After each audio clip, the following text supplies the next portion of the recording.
안녕하세요. 프롬사사입니다. 현재 시간은 2024년 2월 6일 오전 6시 27분이고요. 이제 비트코인 가격은 42,361달러입니다. 벌써 좀 한 달 가까이 좀 지루한 횡보장이 이루어지고 있네요. 고점에서 이렇게 횡보 구조가 나올 때 디스트리뷰션 구조라고 하죠. 어느 정도 큰 규모의 수익 실현이 나오면서 차트가 옆으로 빼는 구조에서는 알트장이 많이 이제 나오거든요. 그래서 이제 알트장을 꽤 기대하고 있었는데 지금은 뭐 그냥 시장 자체가 거래량 측면에서 많이 좀 죽은 것 같아요. 물론 이제 ETF 쪽에서는 하루에도 뭐 꽤 큰 거래량이 나오고 있지만 ETF는 어차피 직접적으로 이렇게 우리가 사고 팔고 하는 거래소에서 업비트나 아니면 바이낸스에 사고 팔고 하는 가격에는 직접적인 영향을 끼치지는 않잖아요. 지금 상황에서는 아직까지는 좀 지루한 장세가 지속되고 있고 뭐 알트도 딱히 이렇게 뭐 크게 움직이는 알트는 없고요. 대신 제가 뭐 작년부터 좀 오랫동안 말씀드렸던 뭐 스트라이드 같은 경우에는 정말 끝도 없이 이제 올라가고 있는 것 같아요. 제가 스트라이드를 처음으로 이제 구독자분들한테 말씀드렸던 게 아마 이때쯤일 거예요. 1,000원이 안 됐을 때 800원, 900원대, 원화로 800원, 900원대 한번 매수 한번 고려해 보시라고 제가 말씀을 드렸던 것 같은데, 저는 이제 이때부터 사실상 이제 인센티브 풀부터 해가지고 채굴을 시작했었거든요. 오스모시스에서. 잠깐 이거 커뮤니티에 올리려고 하다가 그냥 하지 말자 하고 그냥 지워버렸던 기억도 나는데, 저는 이제 저점 대비 거의 뭐 1000% 가까이 한번 먹고, 물량 한 절반 정도의 고점에서 팔았어요. 그리고 다시 재매수를 시작했던 게 여기 1달러 부근에서 재매수를 시작을 했는데, 물리면서도 계속 샀거든요. 물리면서 계속 한 0.5달러까지 계속 샀는데, 다시 한번 이제 또 정고점 돌파하면서 지금 큰 상승이 나오고 있습니다. 저한테 있어서 좀 가장 고마운 코인이고요. 저 입장에서는 그 누구도 신경 쓰지 않을 때, 이때 뭐 코스모스 생태에 신경 쓰는 분 있었습니까? 제가 뭐 대놓고 뭐 유튜브로 말씀을 드렸지만, 지금에서 이제 에어드랍들 줄줄줄 나오고 하니까 코스모스 말하지 않는 유튜버 찾아보기 힘들지만, 이때만 해도 그 누구도 코스모스 생태에 신경 안 썼다고요. 코스모스 생태 코인들도 마찬가지고. 근데 저는 이때 이미 스트라이드가 충분히 그때 제가 그때 말씀을 드렸죠. 리도처럼 클 가능성이 분명히 있다라고. 결국엔 지금 이제 뭐 6달러까지 거의 올라선 상황이고요. 저는 최대한 36달러까지도 보고 있거든요. 제가 왜 중앙화 거래소에 상장이 안 되는지 모르겠다라고 말씀을 드린 지도 꽤 된 것 같은데, 저는 이제 코인베이스에 갈 확률 조금 높게 보고 있어요. 그 이유는 나중에 좀 다시 한번 말씀드릴 기회가 있을지 모르겠는데, 그냥 코인베이스 갈 확률이 상당히 높거든요. 충분히 저는 36달러까지도 볼 수 있다라고 생각을 하고 있습니다.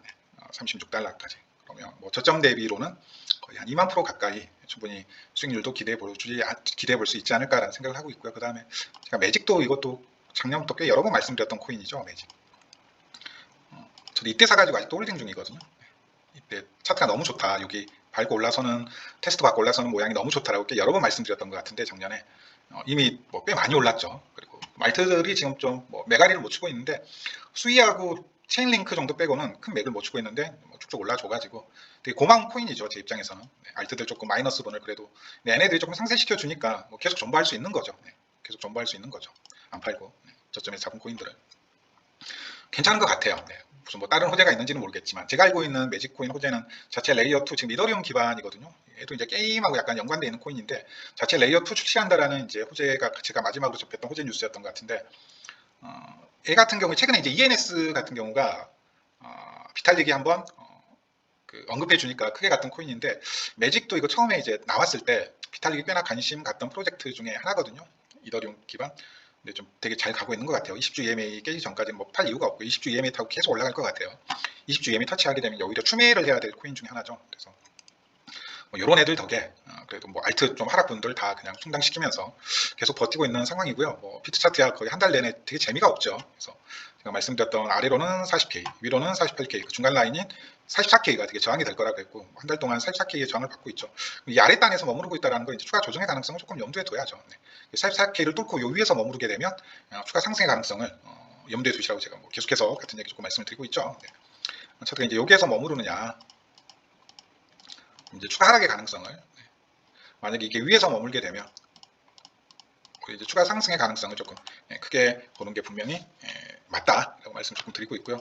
다시 한번 좀 한 40K 정도까지 만약 하락이 나오게 되면 충분히 매수를 받아봐야 되지 않나. 아마 4시간 봉 상승 다이버전스 다시 한번 컨펌 될 것 같아요. 만약 여기까지 떨어지게 되면 4시간 봉 상승 다이버전스가 어떤 형태로든지 컨펌이 될 것 같으니까, 분명히 뭐 비트이더나 아니면 뭐 관심 가지고 있는 알트들 매수하기엔 분명히 좋은 자리 중에 하나라는 거 제가 조금 말씀을 드리고 싶고요. 조정폭 관련해서는 제가 뭐 여기 한 세고요. 37에서 38K, 그 다음에 200일 EMA가 있는 35K, 그 다음에 최후의 뭐 사실상 마지노선이라고 할 수 있는 32에서 33K, 여기 세 구역을 계속해서 말씀드리고 있는데, 이미 좀 20주 EMA가 꽤 많이 지금 올라와 버린 상황입니다. 20주 EMA가 시간이 가면서 오히려 이제 조정폭이 좀 줄어들 가능성이 분명히 있지 않나라는 말씀을 조금 드리고 싶네요. 오히려 시간이 가면서 조정의 폭 자체가 좀 줄어들고 있다. 이미 20주 EMA 이제 제가 이 얘기를 드렸을 때가 20주 EMA가 여기가 있었거든요. 여기 있었을 때 제가 말씀을 드렸었죠. 여기가 주요 피보나치 중첩 레벨과 겹치는 라인이니까 37.5K가 되게 중요한 반등 구역이 될 것이다라고 말씀을 드렸는데 벌써 이제 3주의 시간이 흐르다 보니까 20주 EMA가 계속해서 올라오고 있죠. 그러면 이 횡보가 언제까지 계속될 건가도 우리는 충분히 알아볼 수 있습니다. 계속해서 옆으로 뺄 수는 없거든요. 20주 EMA는 이제 이 추세 타고 계속해서 올라올 건데 그러면 마지막으로 이제 박스권 하단하고 맞닥뜨리는 구간이 2월 말이거든요. 그럼 지금이 이제 2월 6일이니까 얼마 남지도 않았죠. 설 연휴 지나면 이제 금방이에요. 그럼 이제 결정이 나겠죠. 20주 EMA는 아래에서 계속 압박하면서 올라오고 있고 차트는 여기에서 머물고 있으니까 20주 EMA를 지지받고 올라갈 건지 20주 EMA가 크게 깨지면서 그 아래에 있는 60주 또는 120주 EMA까지 즉 60주 EMA는 33,000달러에 위치해 있고요. 120주 EMA는 31,000달러에 위치해 있거든요. 어차피 따라서 올라올 거니까. 그럼 대략 여기가 될 거거든요. 그리고 이제 중요한 200일 EMA가 여기 중간에 딱 위치해 있어요. 근데 200일 EMA도 지금 부지런히 따라 올라오고 있거든요. 그러면 조만간 봤을 때 200일 EMA, 200일 일봉상 200일 EMA와 주봉상 20일 EMA가 맞닥뜨리는 구간이 역시 또 나올 것 같거든요. 보시게 되면 지금 200일 EMA가 여기 있단 말이죠. 지금 이 추세 타고 올라오고 있어요. 그러면 얘도 보게 되면 이 추세 타고 그대로 올라온다라고 했을 때 계속해서 올라가게 되면 대략 뭐 3월 말이네요. 한 3월 말쯤에는 여기 하단 즉 4만 달러까지 또 도달할 것 같아요. 그럼 또 그 아래에서 또 올라오는 이평선의 압박을 받게 되니까 차트가 좀 큰 변동성이 나올 수밖에 없다라는 얘기죠.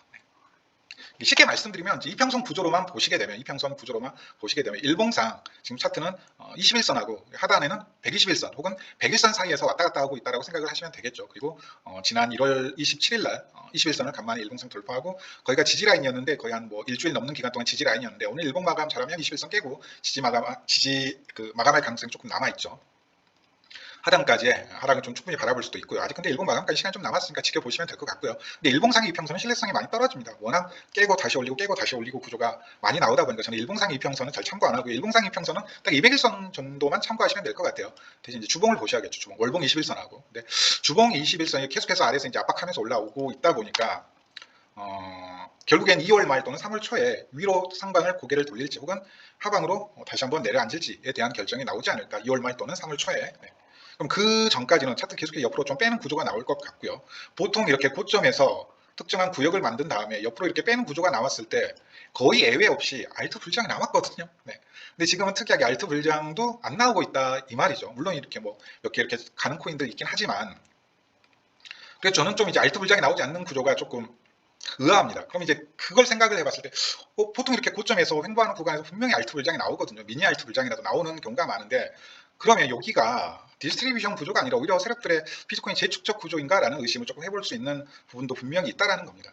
여기가 수익 실현이 일어나고 있는 디스트리뷰션 구조가 아니고요. 재축적이 일어나고 있는 리어큐뮬레이션 구조로 볼 수 있는 부분들이 있다 이거죠. 뭐 실제 비트코인을 많이 보유하고 있는 고래 지갑들의 비트코인 보유량은 늘어나고 있고 비트코인을 하나 이상 보유하고 있는 지갑들의 주소 숫자도 늘어나고 있는 온체인 데이터가 확인이 되죠. 네. 하지만 제가 뭐 계속해서 말씀드리지만 결국 우리가 중요한 건 실제 우리가 보고 있는 비트코인의 가격이 되게 중요하죠. 결과적으로는 49,000달러에서 35,100달러까지 20%가 넘는 큰 조정이 나왔고 이 조정 과정에서 가장 큰 매도세를 유발했던 건 GBTC가 아니라 오히려 채굴자다 이거죠. 즉 우리가 지금 받아보고 있는 비트코인 가격에 가장 직접적인 영향을 끼치고 있는 공급 주체는 채굴자들입니다. 채굴자들. 제가 계속해서 말씀드리죠. 그리고 이제 지난 2월 1일이었나요? 네, 뭐 주경 대표가 채굴자들 관련 트윗을 하나 띄우니까 뭐 그때 가서 이제 채굴자들의 관심 갖는 유튜버 분들이나 온체인 하시는 분들 많이 계시던데 아직은 제가 좀 시장 그래도 좀 제대로 보고 있다. 다른 사람들 다 GBTC에 집중하고 있을 때 이때부터 뭐 채굴자들이 지금 실제 우리가 받아보고 있는 가격 매도세 가장 큰 공급 주체라고 조금 말씀드렸던 것 같은데 여전 내가 뉴스보다는 그래도 한 일주일 앞서고 있구나. 다른 온체인 보는 사람들보다는 그래도 며칠 앞서서 좀 시장을 정확히 보고 있구나라는 나름의 좀 확신을 좀 다시 한번 들고 있어요. 계속해서 좀 써먹을 수 있는 여지가 분명히 있겠구나라는 생각을 조금 하고 있습니다. 결국은 가격이 올라가기 위해서는 뭐 GBTC가 어쩌고 저쩌고 지금 뭐 그레이스케일이 아니죠. 블랙락 쪽으로 얼마나 많은 비트코인이 축적되고 있느냐 그게 중요한 게 아니고요. 걔네들은 장내 매수를 하지 않는다니까요. 네. 그리고 우리가 실제 바라보고 있는 가격에는 그 어떠한 영향도 끼치지 않습니다. 네.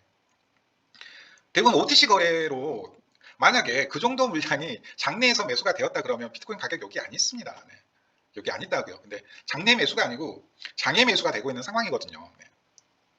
그럼 우리가 실제 이제 바라보고 있는 이 비트코인 가격에 가장 큰 영향 끼치고 있는 세력은 다시 한번 어디라고요?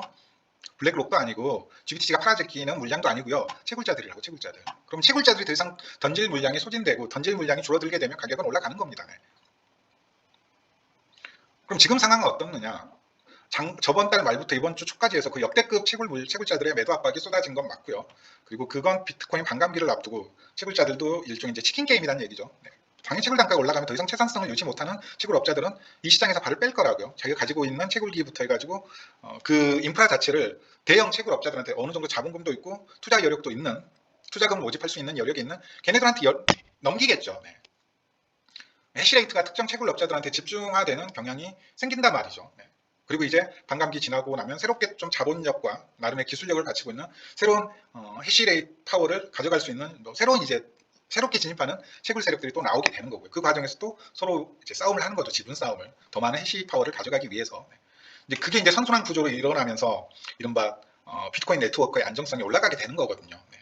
설사 이쪽에서 해시 파워가 조금 떨어진다고 하더라도 다른 쪽에서 충분히 이제 그걸 가지고 올 수 있는 여력이 생기는 거니까.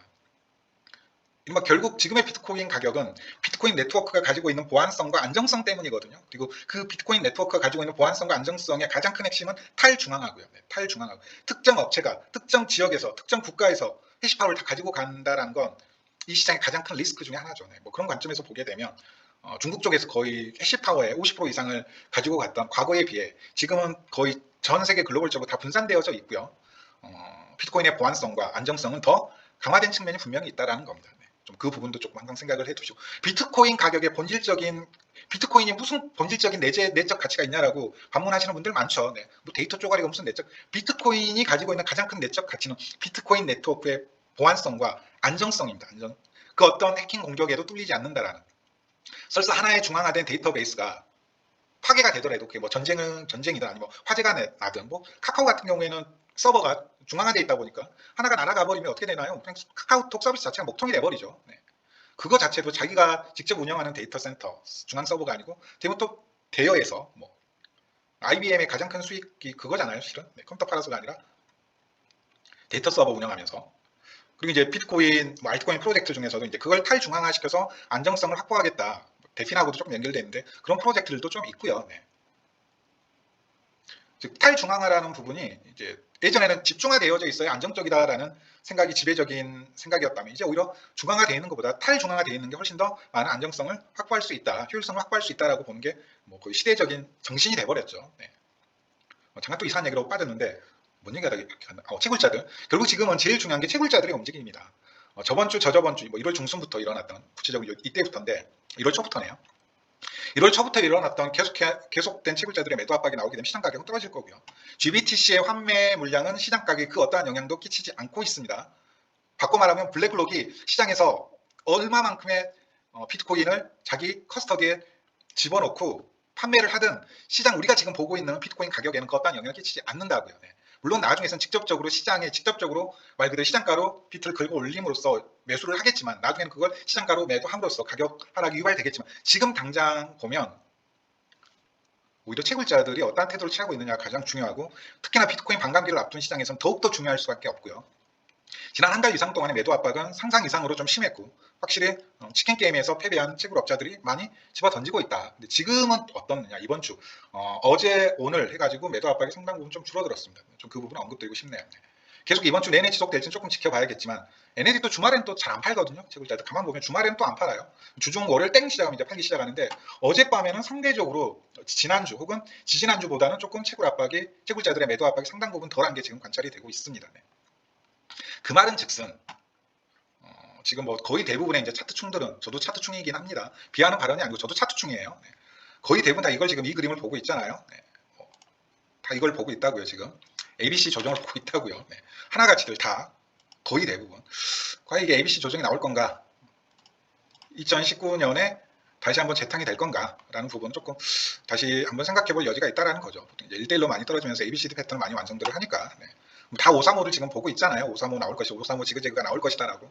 근데 제가 봤을 때는 채굴자들이 변심하는 순간 저는 큰 떡상이 나올 수도 있다.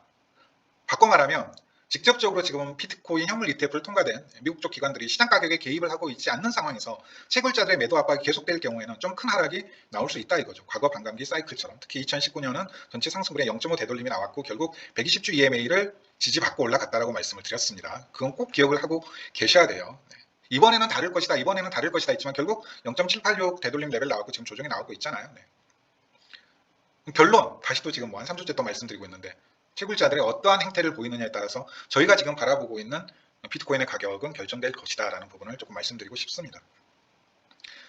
생각보다 ETF 관련된 어떤 물량의 이동, 그레이스케일 DCG가 가지고 있는 비트코인 보유량 혹은 블랙록이나 피델리티 쪽에서 계속해서 늘어나고 있는 비트코인 보유량이 우리가 직접적으로 중요한 건 지금 우리가 보고 있는 가격이 중요하잖아요. 네.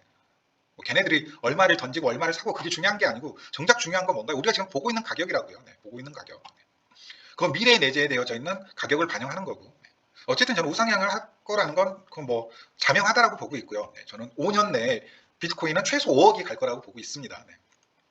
만약에 저번 ETF 호재발로 이걸 뚫어버렸으면 전고점까지도 조금 기대하고 있었거든요. 내심. 아마 올해 말 또는 내년 초에 5억이 갈 거라고 자신 있게 말씀을 드렸을 것 같은데 네, 뭐 일단 조금 후퇴되긴 했지만 저는 여전히 비트코인 38만 달러는 저의 중장기적인 장기적인 목표가입니다. 네. 그 전까지는 저는 비트코인을 수량을 줄일 생각이 없습니다. 네. 2억 자리에서 혹시 모르겠습니다. 원화 가격 2억이 좀 큰 또 그 매도 압박 자리가 되거든요. 달러 차트 17,000달러가 좀 큰 피보나치 중첩 레벨이에요. 거기서 좀 저항 레벨로서 작용할 수 있는 라인인데 죄송합니다. 17만 달러. 15만에서 17만 달러가 되게 좀 중요한 또 저항 라인이거든요.